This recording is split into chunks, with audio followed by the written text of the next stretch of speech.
Welcome to STARCARD Podcast. Here at STARCARD Podcast, we get a glimpse at the age of Aquarius ahead of us. We also look at the worlds of education and workplace ethics. Today is May 25th, 2025. My name is Breakaway Ray. I like talking about the breakaway civilizations and breaking away from the one we're in now. Welcome to STARCARD Podcast Adventure number 3, Breakaway Ray, the Bounty Hunter. That's right. Today's adventure is entitled Breakaway Ray, the Bounty Hunter. This is where I pretend I'm going after Kenneth Lay, the late CEO of Enron, a once corrupt and now defunct energy company. Wait a minute, hold up. Somebody's going to put this recording on pause and start asking questions. Who is this guy, Breakaway Ray? Did he break out of an insane asylum? Kenneth Lay is dead. Does this guy break out and run away Ray need help? I don't care if he's wearing a tie. What's the matter with him? He's going after a dead guy. That's easier than shooting fish in a barrel. Fish are swimming in a barrel. What Breakaway Ray is doing is even easier. It's like he's shooting fish sticks in his own freezer. Kenneth Lay is dead. Okay, ready to hit play again? Yeah, I know he's dead. I heard the news.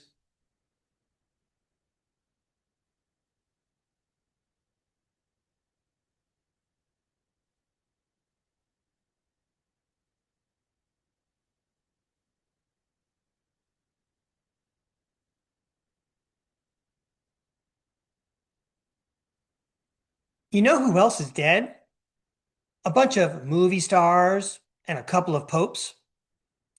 Scientist Nikola Tesla and Stanley Meyer, the inventor of the water-powered car. You know who else is dead? A bunch of famous leaders and scientists, for example, from 1930s and 1940s Germany, they're dead. Speaking of Germany, a lot of people died during World War II, like in the bombing of the city of Dresden, Germany. Oh yeah, and I'm sorry to say that Tony Rodriguez's clone is dead. I'm going to repeat that. Tony Rodriguez's clone is dead. Whoa, stop.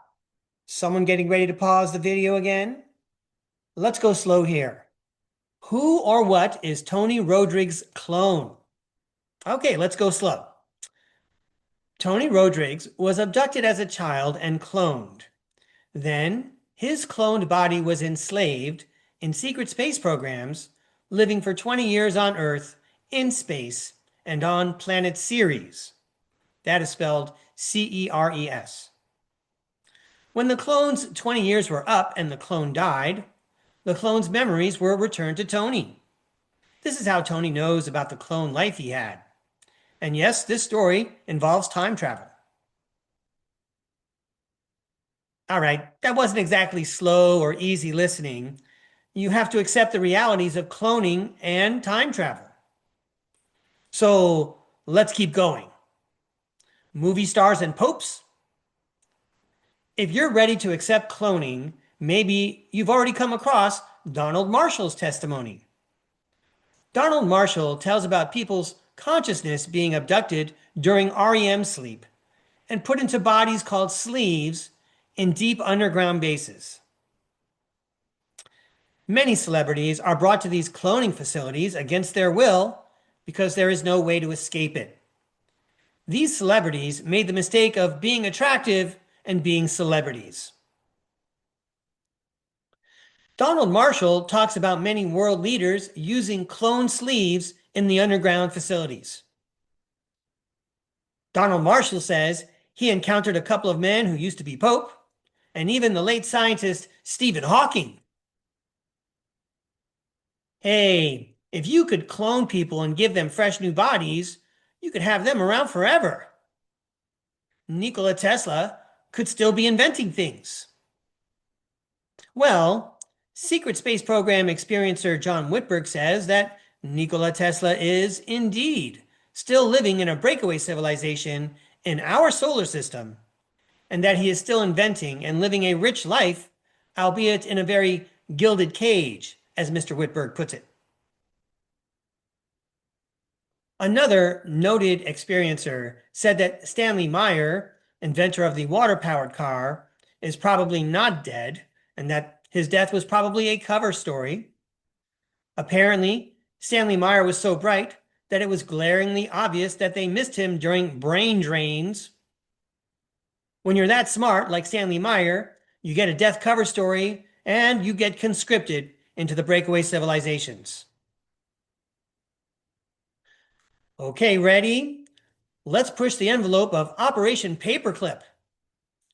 If you're listening to this and you don't know about Operation Paperclip, I can't blame you. Sorry, schools don't teach it, and it is taboo in the media. However, you really need to do some homework. You have some catching up to do.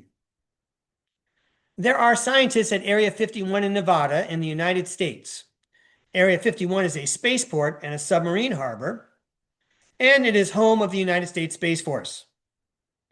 The aforementioned scientists at Area 51 came over from Germany after World War II in Operation Paperclip. And these scientists are about 150 years old. These scientists at Area 51, like many other World War II era Germans, are dead to the world. Sometimes when people are reported dead, it's really a cover story that gives people new lives. How crazy can I make this sound? How about living a new life in a cloned body like Tony Rodriguez did? What if some of the leaders from World War II Germany were still around about a century later, out in space, ruling other worlds like Titan, Vesta, Ceres, and Centurion?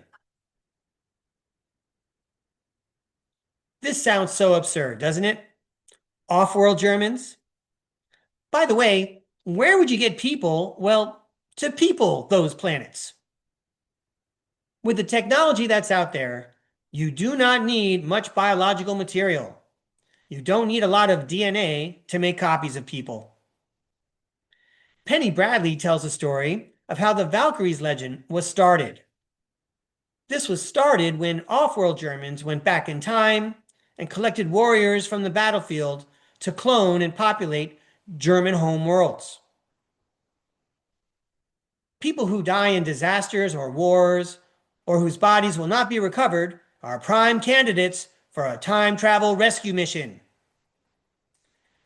These people would have been dead, but instead they are cloned and given a new life in the breakaway civilizations. Which leads to the really, really weird story John Whitberg shares about the bombing of the city of Dresden during World War II.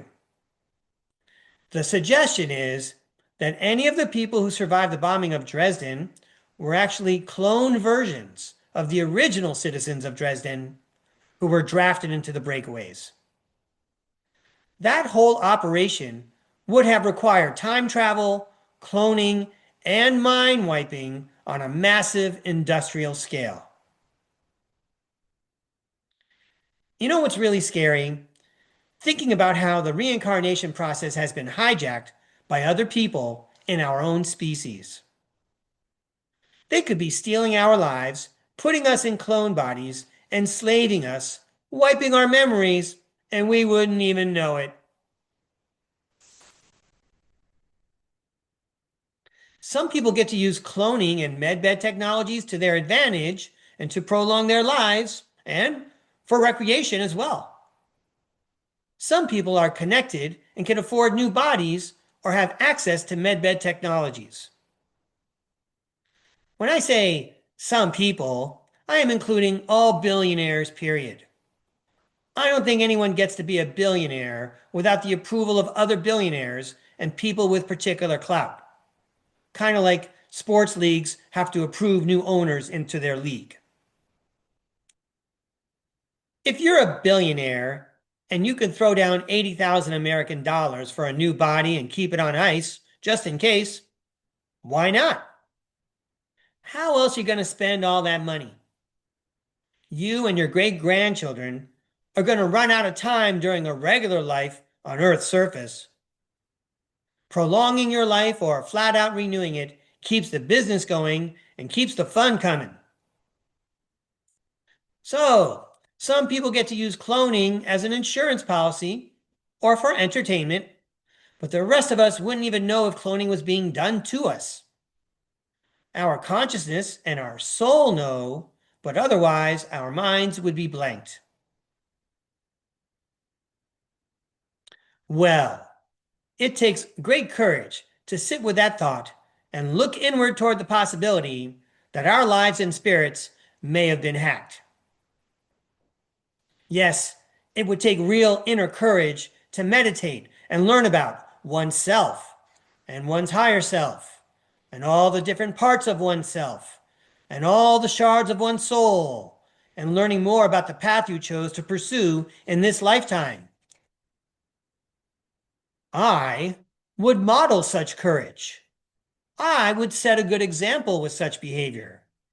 If I myself gave thought to how my own soul and DNA might be used by someone else without my knowledge or consent, I could be as brave as I encourage others to be by examining my own consciousness and coming to terms with my alters, healing from the trauma of our shared experiences, and showing others how to become the shaman in their own lives so people can repair and renew their own souls and lives. I could be brave. I could model such courage. Instead, I'm going to willfully misplace my energy and show misplaced determination mixed in with some nice Italian-American vigilante vendetta. Kenneth Lay stole billions through accounting fraud. Kenneth Lay trained his employees to toss aside ethics for greed. Without conscience, he used price gouging, and he happily stole from everyone, including retirees on fixed incomes. Kenneth Lay died the day after July 4th in 2006 while awaiting sentencing. Sounds like he had a nice going away party. Because he died before sentencing, he did not go to prison. Also, because he died before sentencing, he avoided a guilty verdict. This meant that the government could not seize his real estate and financial assets. Kenneth Lay got to keep his money. But he's dead, isn't he?